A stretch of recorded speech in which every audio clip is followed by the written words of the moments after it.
Hey, Seth and Mark, again, thank you so much for joining us. Can you just maybe tell us a little bit about yourselves? My name is Seth Novatt. I was in finance from about 1982 until about 2015, in research, working at a hedge fund, and mostly management functions for most of that time Mhm. at several firms, ending up at Berstein, where Marc and I worked together, and where I met Marc. I retired in 2015. And since that time, I've been working at Salco's, learning about bows.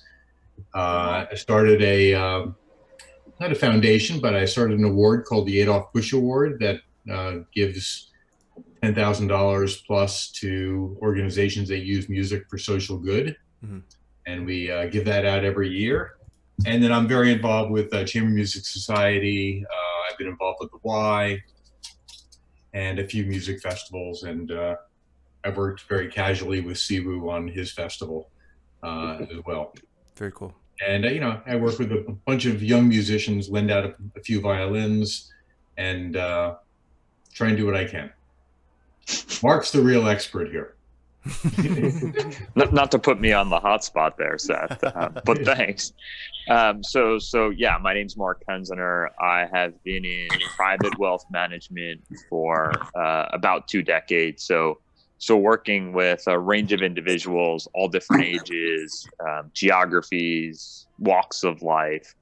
And what my role is to try and help them make some sense of their own financial circumstances and their families and the world in which they live in, right? This world has clearly impacted people's finances, no different than I think the listeners and viewers of this call. So my job is to try and make sense of that and see how it impacts them and their families, their parents, their children, and try and give them some direction and calm in what I think we'd all agree is a really stormy time for people. Hmm. Absolutely. By the way, Mark, you also have a podcast. Do you want to tell us just really quickly about your podcast? Sure, I Yeah. appreciate the early plug. So the podcast name is Marc to Markets. You can find it on iTunes, Stitcher, Google Play, all the major podcast platforms. And it's not purely about finance. We tag it as issues near and far from financial markets. So it can be, look, the last few months, it has been more related to the coronavirus and its impact on markets, but it's been everything from cancer treatment and cancer care and how that world's evolving to the impact of sports on society and everything in between. So it's I kind of modeled it after like a Charlie Rose, like a PBS, just this broad range. Cool.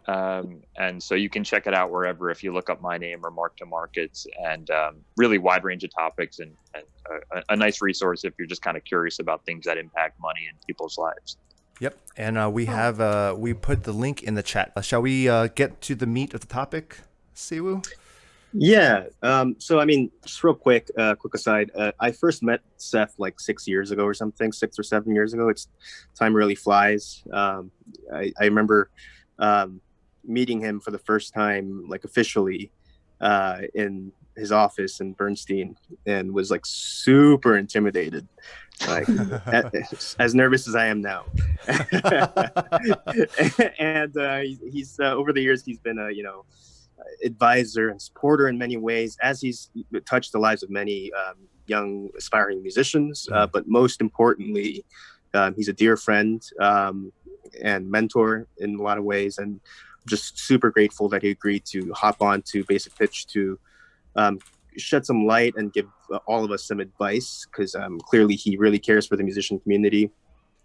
And thank you so much for inviting Marc. And to all you guys, so we had like a very short meeting last weekend, just kind of touching base. I mean, we kind of laid down right away how musicians are dealing with a different sort of wealth and resources.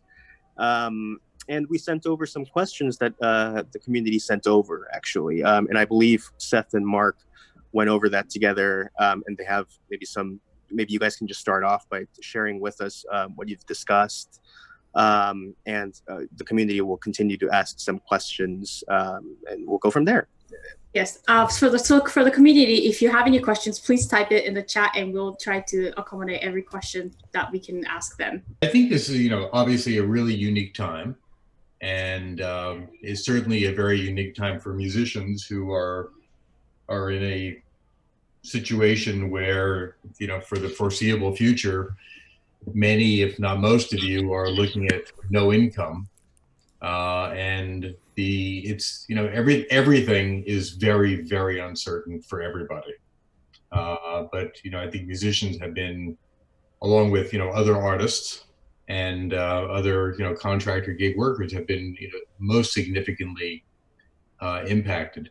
So as Marc and I, we went through a bunch of the questions, and as Marc and I reviewed it, the things that are impacting, or the questions that many of you might have, are typical of the ones that we would get, but from a slightly different place.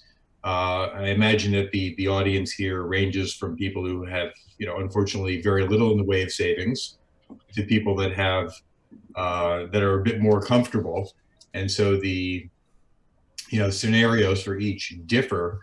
But I think the basic tenets of sort of wealth management and handling your money during this time are pretty consistent, whether you have money or don't have money. And I think Marc can certainly get into more details as we answer questions about the things to think about. I think you guys started appropriately by talking about how you're saving money and where you're saving money, because that's obviously one of the most critical things right now, especially when one doesn't see any income arriving, in any serious way. And I have lots of other stuff. I've been listening to a lot of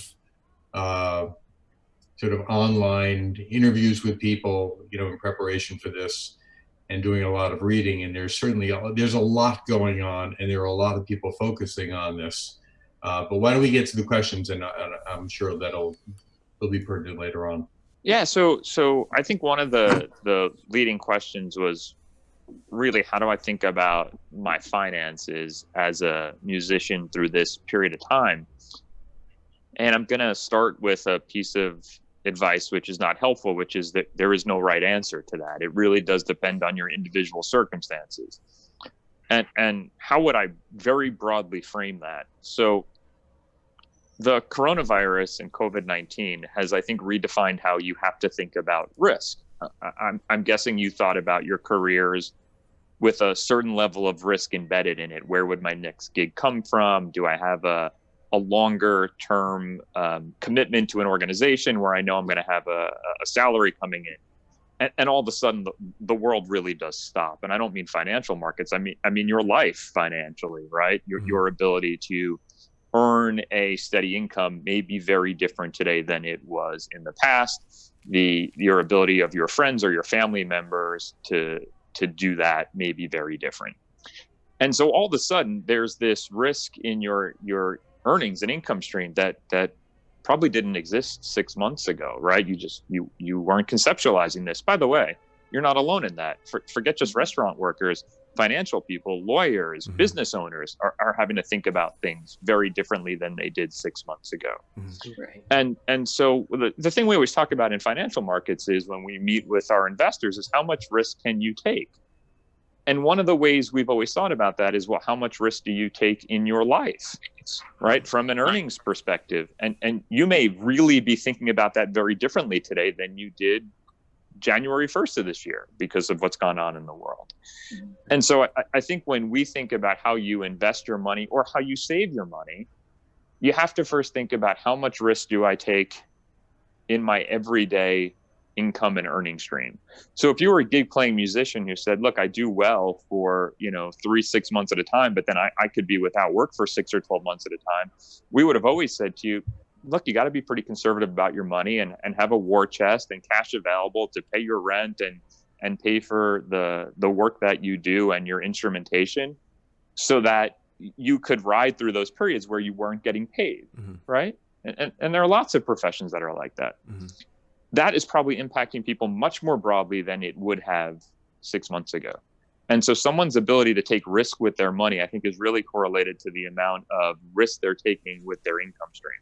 So if you're in a position today, and I'm answering this in a very long-winded way, where you're concerned about your income, forget what you read in the New York Times or on CNBC. I don't think you should be taking risk with your money. Your work is probably more risky than you ever thought it was. Mm-hmm. If you're in a position where, for financial reasons or the type of work you do, that you're very confident about your income stream for the next year or two, A, that's great. And B, if you have savings, then it is likely that this is an interesting time to be an investor. But I can't just say, hey, for musicians, the answer is this, or for someone who's 30, the answer is this, or for someone who's 40, the answer is this. It's really about the risk you have in your life, income related, mm-hmm. and then how much more risk can we add to that from an investment perspective? Or how much more risk do we have to take down from an investment perspective to give you the peace of mind that your rent's going to be paid, your work's going to be there, and you're going to be well positioned? Well, Marc, how much, when you're thinking about recommendations for sort of cash on hand, and what sort of recommendations do you usually give younger people in terms of how much cash they should have in the bank to just cover basic before they even start to think about investing in stocks or bonds or anything? So the standard rule of thumb was give or take 6 months expenses. So if you said, the cost of me living my life the way I want is $3,000 a month or $10,000 a month, whatever that number is, mm-hmm. I would have said times that by 6, and you should just have that on hand so that you definitely have 6 months of expenses, in the bank, right? Forget invested. For people whose income streams were more hit or miss, just again, by the nature of their work, I would have pushed that more to 9 or 12 months. The reality is, for everyone now, I'm extending that because there are lots of things that Seth and I can't answer about how the world's going to look 6 or 12 months from now. And we would say, I'd rather people be protected should we be in a very similar situation on Zoom 6 or 12 months from now than not be. And that's something I don't think Seth or I could have conceptualized 3 months ago. Yeah. The thing is that very few people are in a position to save right now. So we're sort of entering this, and you either had savings or you didn't. So I think, the things that Marc is alluding to are things to think about perhaps when we come out of this, because I imagine that many of you are going to start thinking about money very differently than you did prior to this occurring. For sure. I think what you guys were discussing earlier in the show is the critical thing, which is, how to budget what you have and how to make the resources that you have work for you for the duration of this, the environment that we find ourselves in, as best you can. And I think that's taking a really, really hard look at, what you're doing, how you're living. And, most of us aren't going out right now, but really cutting out the things that are not important and not critical, because if you're staying in New York, you've got to pay rent. Yeah. And New York's an expensive place to live no matter what. And I think this is a time where hard choices are going to have to be made for everybody in terms of how they spend. This is a topic that's been hot among my friends in the past week or two. Like, for instance, for me, I'm right now in Columbus, Ohio with my parents. But I'm still keeping my apartment in New York City because that's where I operate from. I love the community that I have there. Obviously, the culture in New York City is fantastic, and it's a great hub for travel to different performances, and also that's where all my network is. So I've been having to think about how rent is the primary expense that's going on right now, because I'm not really spending money on anything else besides food. And just not knowing how long this is going to go on for. So far, my performances have been canceled through mid-September. Sorry. And then I hear this announcement from Jordan Hall that they're closing the hall to June 2021. And that made me wonder, should I be canceling my lease right away? Maybe I should be saving the 5 figures of money, once it goes through the fall, How far are you in your lease? My lease ends July 2021, but I have friends whose leases are ending in this July. Yeah. I don't know. It's certainly, I mean, not to get, I don't know much about the rental market, but I know this is probably a great time if your lease is coming due to try and renegotiate rent. Right. I mean, it's not going to be a very fruitful time for landlords. A lot of them aren't even getting paid rent. So I think tenants are going to have a lot more leverage. It's going to be a lot easier to get in a kerfuffle with your landlords about what the rent cost is and what the price is.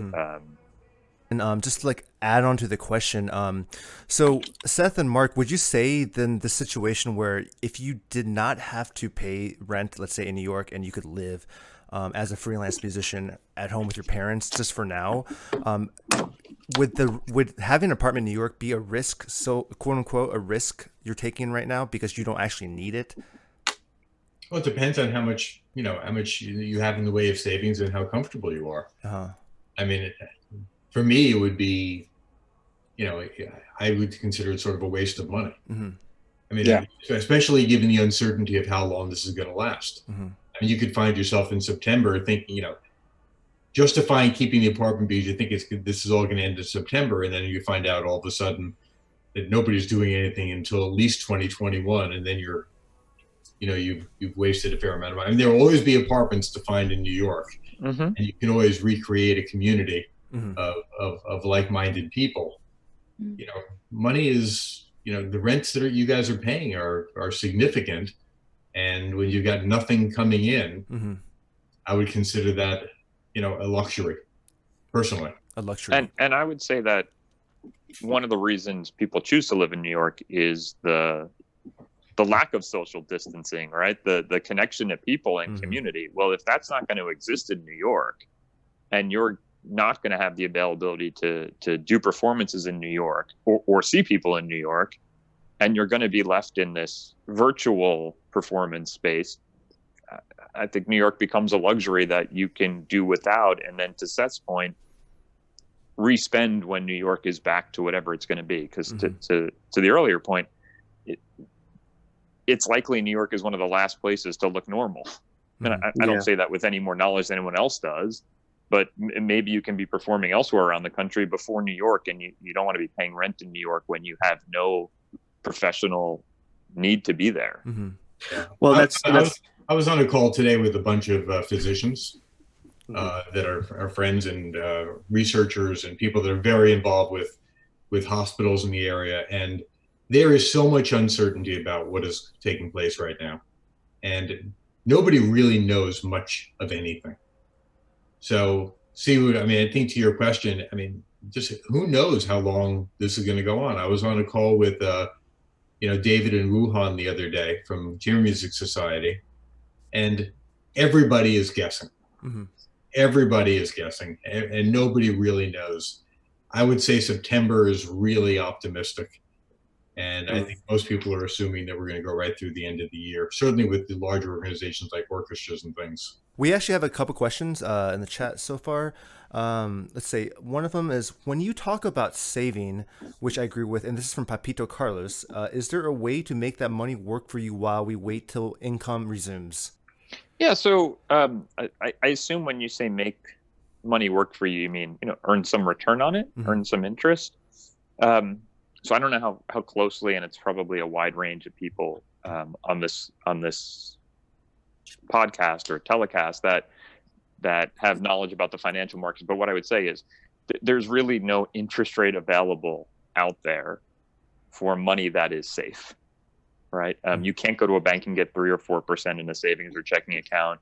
You can't get 3, 4, 5% unless you're willing to take a lot of risk. So if this is money you might need in the 6 or 12 month period, my answer is kind of accept 0 at the bank. Maybe you can shop around and find a bank that's going to pay a 0.5% or 1%. In real dollars, that's probably not going to be a ton of money.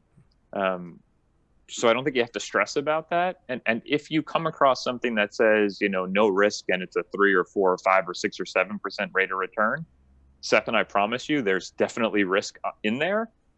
and either they're not disclosing it or it's not real. So what I would say to you is, for your safe money, kind of just accept that there's very little return today, and that's the price for safety. And I think that's an okay price today. Yeah, I see. I agree. I see. Now, I mean, government bonds, what are they yielding? Short-term bonds are yielding like 0.39 or 0.4%.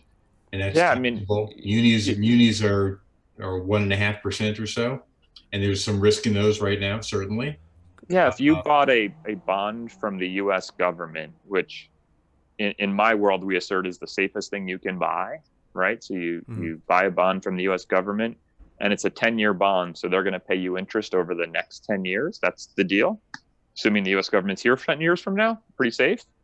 You're going to get paid about 0.6% per year for the next 10 years. That's a 10-year deal when you're making not a lot of money, and people are willing to do that today, which tells you that people are willing to accept very little return for safety, and that's probably appropriate given this environment. Yeah. What we definitively say is, if you've got a 6-month time frame, do not put the money in the stock market. No. Which doesn't mean it won't go up a lot, but one has no idea what it's going to do over the next 6 months. It's too big of a risk. It's so, that's risk. Yeah. And it's always, I should just say this, right? I mean, it feels like an obvious risk now, but when you invest money in the stock market, if you have less than a year or 2 time horizon, we would always say that's not really that appropriate, because I would have said that to you in December or January of this year with no insight about the coronavirus. And look what happened. So the stock market can always just fall by 30% for any reason. I see. Kurant said, Papito's question. Oh yeah, I think you did. Papito Carlos says yes. Thank you very much. He had another question actually. He said, are there any financial institutions, maybe AB, that give pro bono wealth management services to people like musicians? And by the way, guys, if you type in !resources, Seth and Marc compiled some resources for us that might be helpful, and it's all labeled with the URL, so you guys should check it out. If you type, I'll type it for you guys right now. Well, Marc is doing pro bono right now. Yeah, exactly. 10 o'clock, and he's up in Sullivan County with his family. Exactly. Thank you so much. I say this with, I say this carefully. My industry, Wall Street, is not known for pro bono work. So it's going to be tough. But I would say the way you can get good pro bono advice that is coming from financial experts is most nonprofit organizations, large or small, from your university to your small charities, work with organizations like Alliance Bernstein, right? And they're getting lots of information from organizations like Bernstein. And if you call those organizations and say, hey, I have a financial question, they will have our library or whatever institution they works with library of information that they should be very happy to pass along to their constituents, whether it's the musicians they support or their donors or anyone else. So, we manage money for lots of foundations and endowments in the arts and outside of the arts, and we provide them a library of this type of information. So I would say, go to those places as a resource, because they have pockets that are usually pretty deep and work with people like us. Cool. But in researching this, there are a lot of resources, from the art newspaper to the New York City Council, the New York Foundation of the Arts, Art Funders Forum, Musical America Worldwide. I mean, they had lots and lots of information about, sort of dealing with finances right now. And not the kind of stuff we're talking about right now, but in terms of resources, things to apply for, and things that are definitely impacting artists of all type. I'm curious about musicians monetizing performances online during this time. I mean, in the past couple of months, we've seen a lot of developments, people just utilizing maybe social media or whatnot to, there's a combination of just free content being shared, and we've had a conversation about that. Do you think it's important for us to try to find a new model to monetize our performances at this time? And I mean, personally speaking, because I know that everyone's in a tough spot, I have a hard time even thinking about like asking people to pay for a performance or something like that online. Mm-hmm. Well, you know how I feel about this. Yeah, but I please share with all of us. and actually, Papito and I have had many conversations about this. I think it's one of the great challenges right now, and I think a lot of institutions are really struggling with it. I mean, it's something we were talking about the other day in the conversation I was referring to. I had a long conversation with the woman who runs the Y, Hannah Geifman, last week, and they are actually starting to charge for performances online. I mean, I think it's really, really, there's been a great democratization of the art over the last couple of months, which on the one hand is great, but nobody has really figured out how to monetize it. And I think a lot of people are really trying. I mean, there's a lot of work being done to try and figure out how to do it. Mm-hmm. And I don't specifically have an answer. I just, as Siwoo, as you know, I'm just very opposed to you guys giving it away. And I think there needs to be a lot of more collaboration between organizations to stop basically spewing free content onto the internet. Because I don't think society values what you guys do enough as is. And Mark isn't working. Mark's working for free tonight, but he doesn't work for free. I don't work for free. Why should you guys be giving it away? It's our I mean, I know brand. there's no easy solution to this, but I think if everybody just continues to do it, it's going to be very hard to pull back and start charging. The Y is charging now for certain performances $10 a ticket, and I believe Hana is ensuring that musicians get paid. CMS is doing something right now where they're ensuring that the musicians are getting paid, for the interviews that they're doing with pre-recorded concerts. So people are trying to figure it out, but on an individual basis, it's a tough one. But personally, I just don't feel like you guys should be doing free concerts all the time. I have a question actually in terms of just about that monetizing part.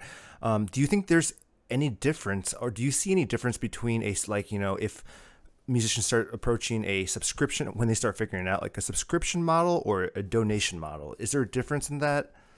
Or I was advocating a subscription model with a couple of these organizations, and trying to get like everybody in Lincoln Center together and doing a subscription model for Arts of Lincoln Center or the Arts of New York. Maybe a number of you can get together and do something high quality and do some subscription. And I think that's, and you give people an opportunity to listen, like Spotify or anything else, listen to as much as you want for the subscription price, and the money goes to the artists. I also think that there should be a donate button that covers the entire screen.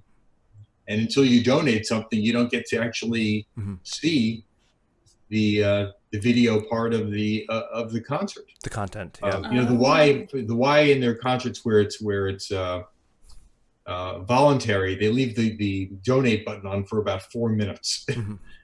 Now you can skip ahead once you learn that it ends. But you leave it on for a long, long time.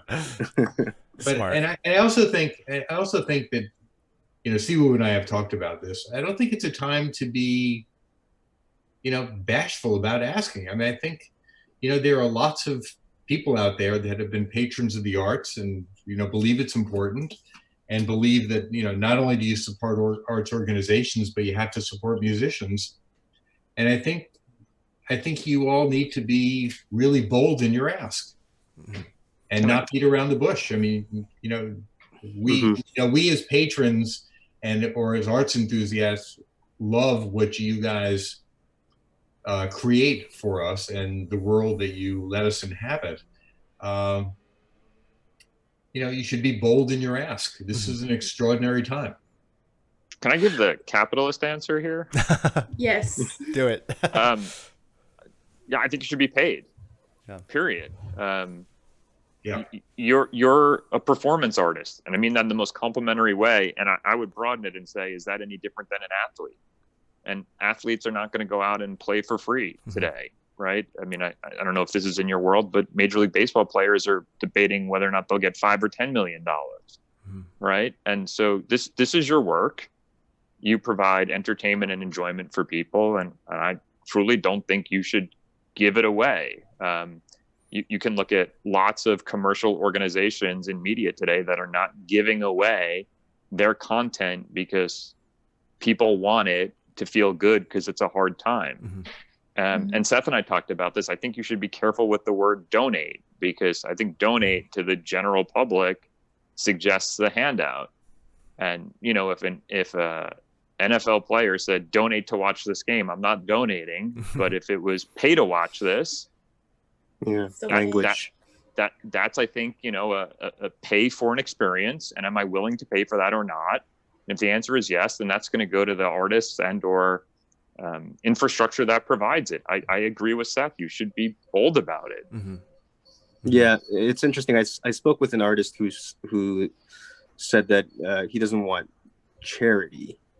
But I mean, I feel like looking forward with many organizations that are trying to get on this virtual platform and pay the artists, they're going to be relying a lot on donors. We've actually had some more questions since the last time we talked, specifically regarding donors or people with a lot more wealth. I mean, everyone's affected. But somebody asked, what is the impact going to go on for donors, their long-term ability to donate to different causes? I mean, do people anticipate a significant drop in donations in the future because people are just going to be tired out from supporting so many different organizations for months and months and months? Well, I think these are always the challenges that not-for-profits face. You know, no matter what period we're in. You know, right now, you know, I was talking about this with some people the other day. I mean, it's hard to tell at this point. It's a little early. Yeah. You know, the stock market, you know, in terms of the larger donors, will have a significant impact, but the market's not really down that much. I mean, if it had stayed down like it was in March, you know, that would have bode, you know, fairly poorly for donations, but the market's been okay. So a lot of it has to do with the market. There are certainly a lot of competing organizations right now, and there are, you know, over the last couple of years, there have been a lot of, you know, social issues that people have been giving to as a result of the current administration. You know, whether it's environmental or, you know, the rights of certain people. You know, that has detracted from the arts. I think it's too early to tell. I mean, I think you know, the current environment, the uncertainty will definitely have some impact, and there is definitely going to be some exhaustion that occurs if you're. I mean, I don't know how many of you give to politics. But, you know, I gave to some of these politicians, and I get emails literally 10 times a day from. You know, on these Senate races, I don't even open them anymore. The amount of work that, you know, you folks have put into your craft, you've devoted your entire lives. And I don't think most of the platforms on which you're donating your time are not making money. They're definitely making money. Yeah, for They're sure. definitely making money. You know, the more content you provide, the higher the advertising rates. And it's great that they're doing what they're doing, whatever they are, but you know, I agree with Mark. There's no reason in the world that you guys should be doing anything for free. Yeah, I mean, everyone's going to get paid all the time. I mean, occasionally, sure, but not all. Yeah, if you're doing a charity event for COVID relief for the city of New York, that's a donation. I mean, in my world, right? But in the world where you're doing performances, if everyone's getting paid and you're alone in the lake in a kayak without a paddle, getting nothing, I don't think that's fair. I think until people start really sort of banding together and declaring this, and organizations as well. I mean, it's hard when Carnegie is putting out live, you know, these Carnegie Live for free. My gosh. And the Met is producing, you know, is rebroadcasting opera for free, and everybody's putting out free stuff to start charging. But I think at some point you have to take a stand because you're not getting anything out of it.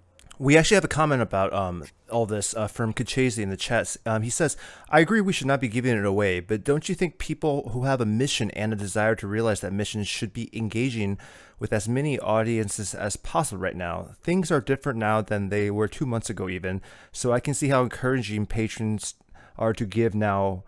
That might be right, but sharing with as many people as possible and showing that we are still realizing our mission feels important to me. I think maybe it's a balance.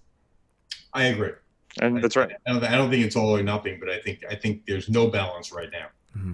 From like a patron standpoint, like what are some platforms that like we should be using more of, as opposed to what, like, I think we're a little limited with like platforms like Facebook.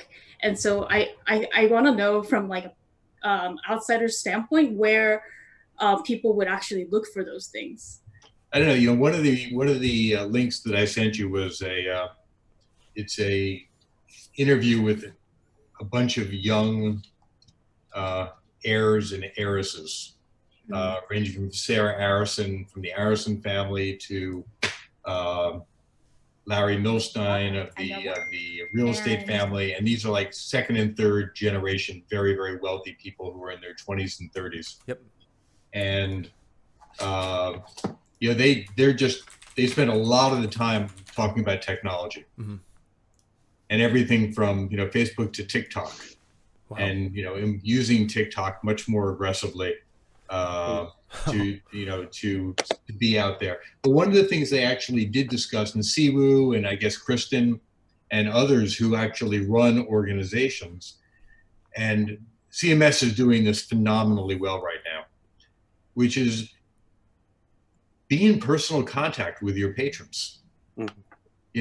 Now is the time to be, and even as individuals, if you have people who have been backing you and who have been supporting you and who like your art, now is the time to be in close personal contact with these people. Mm-hmm. Whether it's over Zoom or whatever, have cocktail parties, talk about what you're doing, talk about your plans, keep them engaged in your careers, keep them engaged in your organizations. And as one who's been a recipient now of a couple of these, it makes a huge difference. It's a very, very effective way of keeping people interested in you and committed to you and your, as individuals and as organizations. I'll tell you from my work perspective, we're trying to create intimate events for our clients, right? Everyone on this call, I think, probably has a lot of talent that you can share. If you can, to Seth's point, reach out to someone who supports you and maybe do a 6 or 12 person Zoom where, they can interact with you and there's some cost associated with that, but it's an exclusive event. I think that'll work. We've done, everything from liquor tastings where people are talking about how things smell and scent and the mouthfeel to these types of music events. We did one last Friday night with artists from Nashville and they've been well received. So I think you should maybe think about those small spaces where you can generate some revenue. Yeah. More private, intimate, interactive ways of engaging with our audiences, I guess. That's good. But both individually, Siwoo, and you should be doing it for Viva. Mm-hmm. Absolutely. Mm-hmm. And Kristen has her thing out in Seattle, mm-hmm. And many of you have groups that you work with, whether it's Project Music Heals Us or Luke with Crescent City. And there are many of you who I don't know who are who curate festivals and are developing as presenters. Mm-hmm. Well, Seth and Marc, thank you so much for coming on the show with us. This has been incredibly helpful and for guiding us and giving us some of these great advice. And I think it's really helpful, especially just because a lot of us don't really know or think about finances enough, I think. So we'll definitely be doing that more now. Thank you so much, Seth and Marc. Yeah. Our pleasure. It's a pleasure. I'll just leave you with one thing, which is what Marc, we have at Berstein or in any place, we had, some very, very, very wealthy clients. And in the end, it always comes down to one thing, mm-hmm. how much you spend. Mm-hmm. You know, so that's the thing to really be careful about and to monitor Mm-hmm. and to be sensitive to. And you know, we tell it to people that are worth millions upon millions. You can watch somebody, you know, spend all that money very quickly. Mm-hmm. But I think, you know, in this time, that's the thing to be most sensitive to. Yeah. While trying to figure out how to, you know, navigate and actually generate some income. So, And I'll leave with a kind of related comment, but outside the box is, I don't know your communities, but I assume it's lots of people in the arts. Mm-hmm. It's probably good to step outside the community. And what Seth and I did, we talked to people from all different walks of life. So you got a big perspective on how people viewed things. And so, you know, you may hear Seth or my perspective from the finance world on you charging or donations and think they're crazy. And we might be, but to the extent that you can talk to people outside your natural circles and get their perspectives, I think it will give you a more informed view on whatever the topic is. And that would just be my thought, is to try and get away from, not get away from, but get really differing opinions to figure out where you think you fit in any of these questions. Yeah, well, definitely. I think that's very important for us. We all talk to other musicians, but we should begin. And I think we like to stay where we are because we're comfortable. But yeah, that definitely helps. Being having a personal connection to other people who have different perspectives is always, doesn't matter whether it's like during this crisis time or not. It's a good thing. I think we could always get a good, it's helpful perspective. Yeah. Well, thank you, Seth and Mark. We really appreciate it again. Thanks so much, everyone. Much. Everyone stay safe. Yeah, if you guys stay safe. Yep, have a great night, See guys. you. Take care. Bye-bye. Take care. Bye. And Siwoo, thank you so much for helping us lead that conversation. We really appreciate pleasure. it. And we hope to talk to you more about finances and other stuff soon in the chat. So sounds good. Yeah. All right. Thanks so much, guys. Yep. Have a great night. Bye. Thank you. Bye.